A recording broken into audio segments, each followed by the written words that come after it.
शांत बस जरा. सगळे शांत राहतात. माहिती ऐकून घ्या पादुकांची. श्री क्षेत्र अक्कलकोट निवासी श्री स्वामी समर्थ महाराज हे दत्त महाराजांचे पूर्ण अवतार असून जेव्हा श्री स्वामी समर्थ महाराज हे कर्दळी वनातून प्रकट झाले ते संपूर्ण भारतवर्ष महाराजांनी संचार केले आणि अक्कलकोटमध्ये श्री स्वामी समर्थ महाराजांनी येण्याचा निर्णय घेतला. जेव्हा श्री स्वामी समर्थ महाराज प्रथम अक्कलकोटमध्ये दाखल झाले तो काळ होता 1856. 1856ला प्रथम श्री स्वामी समर्थ महाराजांनी अक्कलकोटमध्ये दाखल झाले. ज्या ठिकाणी श्री स्वामी समर्थ महाराजांनी अक्कलकोट येथे 21 वर्ष निज वास्तव्य केले त्या वास्तव्यात अनेक स्वामी भक्तांना स्वामींनी उद्धार केलं. ते आजही उद्धार करण्यासाठी समाधी अवस्थेत स्थिर आहेत.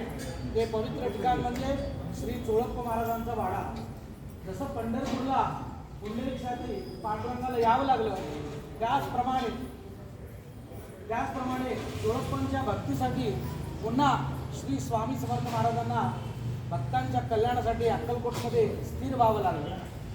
चोळप्पांच्या भक्तीसाठी स्वामींनी अखंड 21 वर्ष निजवास्तव्य श्री चोळप्पा महाराजांच्या सदनात करून भक्तांच्या कल्याणार्थ महाराज आजही त्या ठिकाणी स्थिर आहे.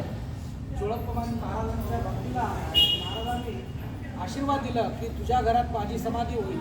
त्याप्रमाणे 1872ला चोळप्पा महाराजांचा 1/4 वाडा पाडून त्या ठिकाणी श्री स्वामी समर्थ महाराजांनी आपल्या स्वहस्ते गर्भगृहाची स्थापना करून त्या गर्भगृहामध्ये मैरश नावाचा गणपती, खंडोबा, अपूर्वर्षे शिवलिंग, गुरुपादुका या देवतांची पावणी म्हणून महाराजांनी स्थापना केली. व चोळप्पा महाराजांना वचन दिल्याप्रमाणे 1878ला चैत्र महिन्यामध्ये वद्य त्रयोदशीयुक्त चतुर्दशीला मंगळवारी 4थ्या प्रहरी श्री स्वामी समर्थ महाराजांनी चोळप्पा महाराजांच्या घरी समाधीस्थ झाले.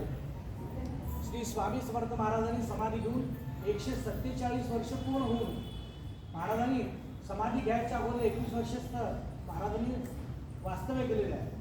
स्वामींच्या मूळ समाधीला 147 वर्ष पूर्ण झाले. त्याच मठातील श्री स्वामी समर्थ महाराजांनी प्रत्यक्ष 21 वर्षात वापरलेल्या या मूळ रक्तचंदन खडाव पादुकांचं आगमन काल प्रदोष समय म्हणजे रात्री समय या मठामध्ये आगमन होऊन त्यांची षोडशोपचार पूजा आपल्या सर्वांच्या भाविकांच्या माध्यमातून ते संपन्न झालेलं आहे. या पादुका श्री स्वामी समर्थ महाराजांनी 21 वर्षात असताना प्रत्यक्ष वापरलेल्या पादुका चोळप्पा महाराजांना या शेवटच्या भेट म्हणून पादुका दिलेल्या आहेत. महाराजांनी अनेक शिष्यांना काही वस्तू दिलेले, ज्यांना वस्त्र दिले, त्यांना पादुका दिले. असे अनेक पादुका, अनेक वस्त्र, अनेक वस्तू महाराजांनी प्रत्येक भक्तांना त्यांच्या इच्छेनुसार दिलेले आहेत. पण ह्या पादुकांचं अनन्यसाधारण महत्त्व असं आहे की या पादुका स्वामींनी शेवटच्या भेट म्हणून चोळप्पांना दिलेल्या आहेत आणि त्याच्यानंतर स्वामींनी कोणाला काही वस्तू स्वरूपात काही दिले नाही. म्हणून या पादुकाला अनन्यसाधारण महत्त्व आहे. या पादुका श्री स्वामी समर्थ समाधी मठ इथे मठामध्ये असतात.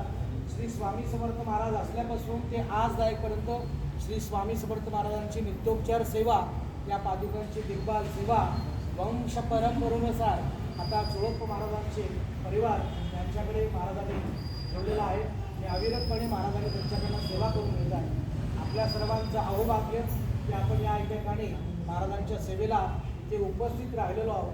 आपलं भाग्य की महाराजांच्या या सेवेमध्ये आपल्याला संधी मिळालेली आहे. श्री स्वामी समर्थ महाराजांच्या या पादुकाला 160 वर्ष पूर्ण झालेले आहे. म्हणून आपल्या सर्वांचं अहोभाग्य या ठिकाणी महाराजांचं आगमन होऊन महाराजांच्या या पूजेला आपल्याला उपस्थित झालेलं आहे आणि आपण महाराजांच्या या ठिकाणी नतमस्तक झालेलो आहोत. सर्वांच्या वतीने स्वामींना प्रार्थना करतो की सर्वांच्या मनोकामना पूर्ण हो. सर्वांच्या कुटुंबावर अष्टलक्ष्मी दत्तात्रय महाराजांची कृपा, स्वामी समर्थ महाराजांची कृपा अखंड अविरतपणे राहू श्री स्वामींच्याकडे प्रार्थना करतो. स्वामींच्या या पादुकाला आता कोणी स्पर्श करू नका. सर्वांच्या डोक्यावर पादुका ठेवलेल्या आहे. ज्यांना दर्शन करायचं आहे त्या बॅरिकेडच्या त्या साईडलाच लांबून दर्शन करा.